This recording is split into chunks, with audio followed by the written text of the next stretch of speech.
Our ancient sages proclaimed that you can float on air, walk on water, even conquer the entire world. Yet, they insisted that understanding the intricate workings of your own mind is a task far more difficult than all these feats combined. Have you ever noticed how your mind seems to actively sabotage your best intentions? You vow to quit a bad habit, perhaps smoking, with unwavering resolve, yet moments later, your mind subtly pulls you back, compelling you to succumb. This isn't just about cigarettes. It applies to countless habits and actions in our lives that we desperately want to change, but find ourselves powerless to overcome. What if the secret to breaking free from these self-defeating patterns, to truly mastering your habits and sculpting your ideal life, lies not in brute willpower, but in a radical shift in perspective, becoming a detached observer, a witness to the subtle dance of your own thoughts? Today, we journey into a profound Buddhist parable that reveals the ultimate strategy for understanding and transforming your restless mind. We'll witness a sincere disciple's struggle with inner chaos and his master's revolutionary teaching on how to become a witness to your own thoughts. This isn't just a story about ancient wisdom, it's a direct, transformative guide for anyone yearning to break free from destructive habits, cultivate inner peace, and unlock boundless self-mastery. Prepare to discover how seeing your mind's subtle tricks from a distance can empower you to conquer its chaos and shape your destiny. Chapter 1. The Restless King's Plea, a Mind Undone by Abundance. Once upon a time, in ancient India, there lived a powerful and wealthy king. He commanded immense riches, held sway over vast lands, and was renowned for his fame and influence. He had, it seemed, every luxury one could possibly desire. Yet, despite this outward abundance, the king was plagued by an insidious inner torment. He always felt tired, perpetually frustrated, and deeply upset. His mind was relentlessly restless, a turbulent sea of thoughts and anxieties that robbed him of any genuine peace. The very things he possessed seemed to contribute to his agitation. Driven by this profound inner turmoil, the king sought solace from a famous Buddhist monk who lived deep in the quiet forest, far from the noise and distractions of the world. This monk was renowned throughout India for his profound meditative practices and his radiant inner calm. The king approached the monk, his regal bearing humbled by his inner suffering. "Respected monk," the king began, his voice heavy with weariness, "I always feel tired, frustrated, and deeply upset. My mind is constantly restless. Even though I have everything, vast wealth, immense fame, and all the luxuries one could desire, there is still no genuine inner peace within me. Oh monk, please help me to get rid of this restless mind. Show me the path to serenity." The monk, with a compassionate gaze, listened patiently to the king's heartfelt plea. He understood that the king's suffering, dukkha, was not from material lack, but from the relentless churning of his own mind, fueled by unexamined habits and attachments. "My friend," the monk said, his voice calm and clear, "you already hold the answer within you, but you have never truly discovered it. I wish to do an experiment with you, a simple practice that will reveal this truth. Would you like to do that experiment? I assure you, after this experiment, there will be no unrest and worry in your life." The king, though initially somewhat skeptical, was desperate for relief. He was willing to try anything. "I am ready to do anything for my peace of mind," he declared, his royal authority momentarily set aside in his quest for inner tranquility. The monk smiled, his eyes twinkling with profound wisdom. Then, he replied in a calm voice, "For the next 15 days, you will stay in my monastery. You will live like a normal person, shedding your royal duties and external comforts. And for these 15 days, you will sit alone in silence and speak as little as possible. You must commit to this profound silence." The king, desperate for peace, readily agreed to the monk's seemingly simple, yet profoundly challenging, plan. Buddhist insight. This opening establishes the king's deep dukkha, suffering, stemming from his restless mind, which is a direct result of avidya, ignorance, about its true nature, and tanha, craving for stillness without understanding the process. His yearning for inner peace is a common human desire. The monk's response, "You already hold the answer," is a classic upaya, skillful means, turning the king's attention inward and setting up an experiential learning process. The experiment of silence challenges the king's habitual patterns and directly addresses the roots of his restlessness. Chapter 2. The transformative power of silence, from restlessness to deep peace. On the first day of his experiment, the king discovered that his mind, accustomed to constant chatter and activity, was even more restless than usual. A relentless stream of questions, concerns, and unbidden thoughts kept popping up, creating a palpable sense of unease. Stripped of his royal duties and external distractions, he felt profoundly uncomfortable living a simple life like everyone else. Yearning for his familiar routine, he really wanted to talk, to command, to fill the silence, but he heroically resisted the urge, staying completely silent, simply sitting quietly as instructed. As the first day wore on, he couldn't understand why this forced silence was so difficult, why his inner world felt so chaotic without the usual external stimuli. But as the night fell, and the profound stillness of the monastery deepened, he began to feel an unexpected sense of calm. A subtle, almost imperceptible, happiness began to settle within him. This initial experience puzzled him deeply, as he couldn't grasp why his familiar restlessness was gradually fading away in the absence of external pleasure or activity. The next day, driven by this nascent shift, the king continued to spend his time in solitude, observing his inner state and the world around him. He found himself watching nature with a newfound appreciation, the delicate dance of flowers, the silent growth of plants, the graceful flight of birds in the sky. For the very first time, he truly appreciated the subtle beauty of nature surrounding him. Seeing details he had always overlooked, he could observe and connect with the natural world all around him with a clarity he had never known. 10 days went by in this manner, each day a step deeper into the practice of silence and mindful observation. All the inner restlessness and chaos that had plagued his mind for years gradually vanished, like mud slowly settling in a disturbed lake. On the 12th day, a profound shift occurred. He found himself effortlessly entering into deep meditation. As his eyes closed on their own, guided by an inner stillness, he entered into a profound state of meditative absorption, and his mind became utterly free from worry, from agitation, from the tyranny of ceaseless thoughts. The king experienced a profound, unparalleled inner peace. After spending the last 3 days in this deep, blissful meditation, completely immersed in inner tranquility, he approached the Buddhist monk, his face radiating a newfound serenity. "Respected monk," he said, his voice now calm and clear, filled with profound gratitude, "I have discovered why my mind was so troubled. I have found the very reason for my distracted and agitated mind." The monk, with a compassionate smile, asked, "Please share with me what you've learned, my friend." Buddhist insight. This phase demonstrates the power of samatha, calm abiding, meditation. Cultivated through right mindfulness, samma sati, and right effort, samma vayama, in practicing silence. The king's initial restlessness reflects uddhacca kukuka, restlessness and remorse, one of the 5 hindrances. His gradual calming and appreciation of nature symbolize the mind's inherent capacity to settle and find clarity when external distractions and internal stirring are reduced. The automatic entry into deep meditation on the 12th day highlights that deep concentration, samadhi, is a natural outcome of sustained mindfulness and non-striving. His experience of profound inner peace signifies a temporary cessation of dukkha through mental purification. Chapter 3. The King's Revelation, the true cost of excessive speech and negative thinking. The king, now enlightened by his own direct experience, eagerly shared his profound realization with the monk. "As I figured out the reason for my distracted and troubled mind," he began, "I realized that I used to talk too much and spend an immense amount of energy on people, often thinking negatively about them.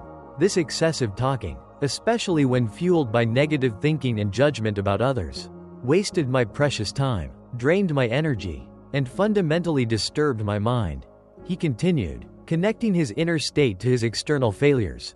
"As a direct result of this restless mind and unskillful behavior, I couldn't perform my tasks effectively, either as a ruler or as an individual. I started failing in almost everything I attempted. These continuous failures, in turn, made me even more unhappy and easily annoyed, creating a vicious cycle that continued to negatively impact my life.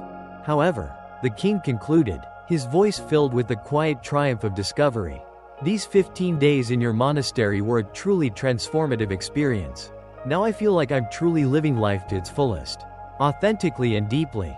And I realized that before this, I was living it the wrong way, trapped in a self-made prison of my own incessant mental chatter and negativity. I also realized that we don't have to force meditation, it happens naturally, effortlessly, when we create the right conditions. The Buddhist monk nodded, confirming the king's insights. He mentioned that it's not just the king, but many people in the world, even today, talk too much. This excessive talking, especially when driven by ego, anger, or ignorance, is still causing immense problems in their lives, leading to conflict, misunderstanding, and profound restlessness. The monk then eloquently explained to the king the profound importance of being silent. Echoing the Buddha's own teachings, he shared a story about a student who once asked Gautama Buddha why he was silent so often. Buddha had replied, "I stay silent to dive deep within myself." Silence is the first step to truly knowing yourself. Without silence, self-discovery is impossible. So, the monk emphasized, drawing a practical conclusion, the first step is to be silent. Only speak when necessary. And you'll see that most of our talking, about 90%, is actually harmful or unnecessary. It would have been far better if people didn't talk too much. It could have reduced about 90% of the problems in the world. When people become quieter, there are fewer fights, less restlessness, and significantly less arguing. If both individuals learn to stay silent in moments of tension, many problems in the world could be avoided. The monk further elaborated on the benefits. Someone who truly understands the value of silence can be at peace even in a crowded place. Being alone, truly alone with oneself, can be like heaven, a profound sanctuary. Conversely, the constant company of others can sometimes make us feel profoundly uncomfortable, restless, or agitated if we lack inner stillness. Therefore, it's paramount to start by finding peace within yourself and embracing silence. Allowing your inner energy to flow freely and harmoniously. Invite your thoughts to settle down. If you wake up and feel disturbed by the very presence of others, it's a good idea to close your eyes, take a deep breath, and reconnect with your inner self. You'll find a sense of freshness inside yourself, a wellspring of renewal, because that's where your life originates. It's not dependent on anyone else. It comes from the same boundless source as you. When no one else can take you within, you must go there yourself. So, look inward, because you are the ultimate ruler of your inner world. That's where life truly begins. And that's where happiness is born. Buddhist insight. The king's revelation validates the Buddha's initial teaching on the two silences from previous stories, and the principle of right speech, samavaka. His recognition that excessive talking and negative thinking wasted my time and made my mind disturbed directly links unskillful speech to dukkha, suffering, and akusala karma. His insight that family is the biggest obstacle from the previous seeker of freedom story was a selfish misinterpretation, corrected by the deeper understanding that the biggest obstacle is myself. The monk's further elaboration highlights the role of silence in self-discovery, accessing inner energy, and reducing conflict, aligning with right mindfulness, samasati, and right concentration, samasamadhi. It reinforces that inner peace leads to outer harmony. Chapter 4. The Fruits of Silence, Success, Respect, and Inner Harmony. The monk continued, detailing the profound and far-reaching benefits of cultivating silence and mindful speech. When you look inside yourself, you'll encounter the depths of life and even touch upon the profound notion of death. This inner journey is like watching your own life go through ups and downs. Like the sun rising and setting, a continuous, natural cycle. Every time you take this inner journey and come back, you'll feel refreshed, renewed. It's like you feel cool and invigorated after a nice, cleansing bath. This is where you find the richness of life, where you gain new strength, and where tiredness, sadness, and worry magically disappear, leaving you feeling as refreshed as a cool body after a bath. In the same way, when someone takes time to be quiet and reflect on their thoughts, they often feel more peaceful and happy afterward. When you truly connect with your inner self, you'll find that talking doesn't automatically make your mind feel upset. Instead, there's a constant feeling of calmness inside you. a deep wellspring of serenity. You can talk and still remain profoundly connected to your inner self. You can use words without breaking your inner peace. When you do this, your words will acquire a beautiful quality, like music, resonating with harmony and wisdom, and everything around you will feel more balanced. Speaking this way will touch others deeply, inspiring them and fostering genuine connection. The monk then connected this inner transformation to outer success. Friends, you might have noticed that talking too much doesn't bring peace to the mind. It makes it hard to control our thoughts and to stay focused. People who talk excessively find it difficult to concentrate on one task because their minds are constantly agitated. Because of this, they can't give their full attention to their goals and often miss out on understanding the true meaning of life, making it more difficult to attain their desired success. Furthermore, you may have noticed that those who talk too much are sometimes mocked by others, their words losing weight due to their sheer volume. In contrast, those who speak less, who carefully consider their words, and who stand by what they say, will consistently earn respect from others, because people tend to pay more attention to what someone says and trust their words more deeply. However, a person with a troubled mind, plagued by inner chaos, typically finds it hard to succeed because they lack genuine interest and focus in their work. True intelligence lies in knowing when, where, and what to say, and those who develop this skill tend to succeed in various situations. A person who speaks less often becomes the center of attention and tends to succeed in various pursuits, as their words carry weight and wisdom.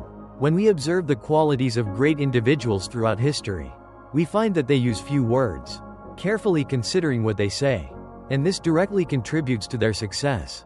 In contrast, there are many who talk excessively, often resorting to dishonesty and spreading negativity about others, which can severely harm relationships and reputations. That's why the people close to them often try to avoid and stay away from them. Seeking peace elsewhere. In ancient texts from different cultures, they often talk about how our words directly reflect our beliefs and values. The monk concluded, bringing it all back to personal practice, being quiet helps us become patient, which in turn makes us more aware.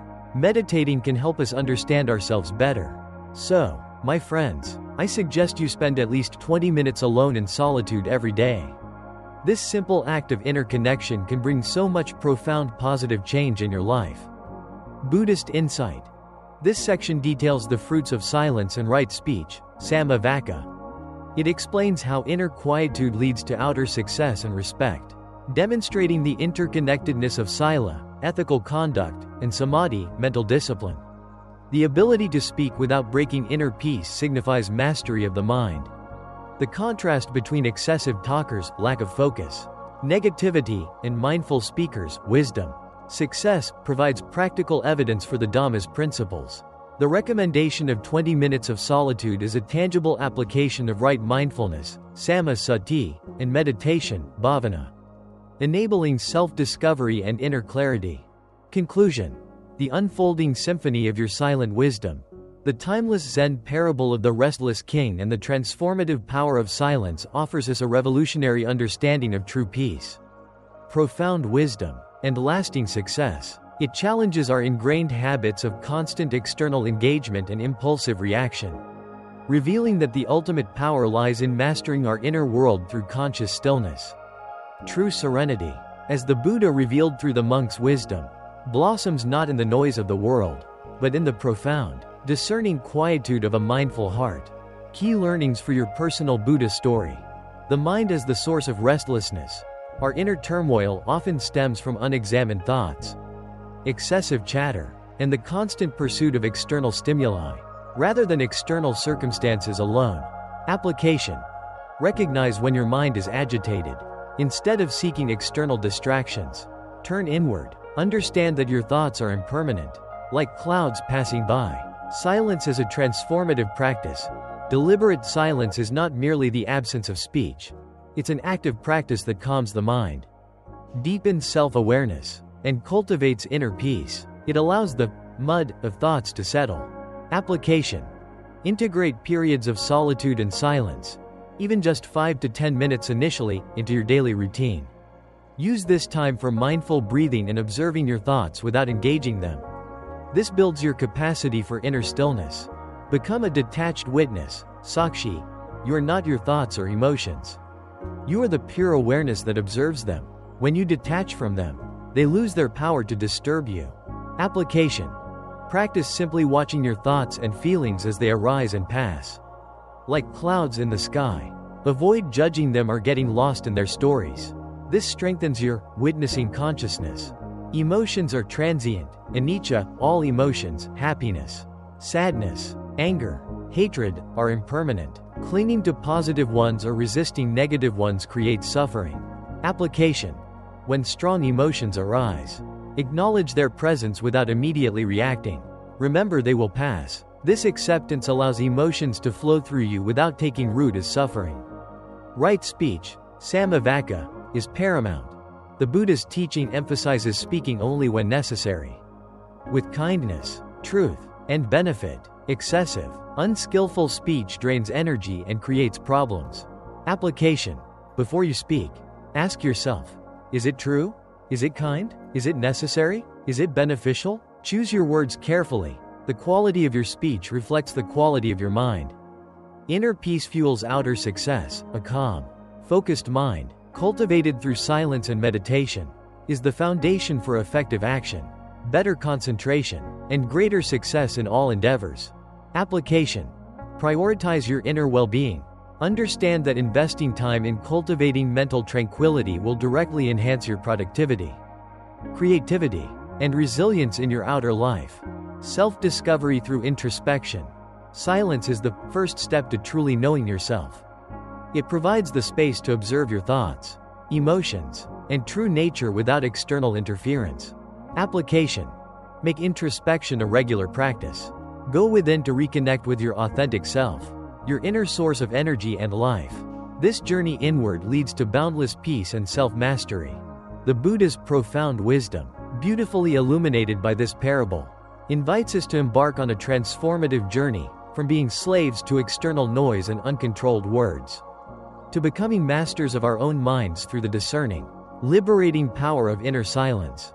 This is the essence of your authentic Buddha story. Thank you for watching, and may you always carry the profound peace and illuminating wisdom of these stories within your heart. Join our growing community by liking this video and subscribing to Buddha Story, where ancient wisdom beautifully meets modern mindfulness. How will you cultivate the power of silence in your own life this week to achieve deeper peace and clarity? Share your reflections and experiences in the comments below. Until our next encounter, may your path be filled with profound peace, deep understanding, and the radiant light of your own awakening.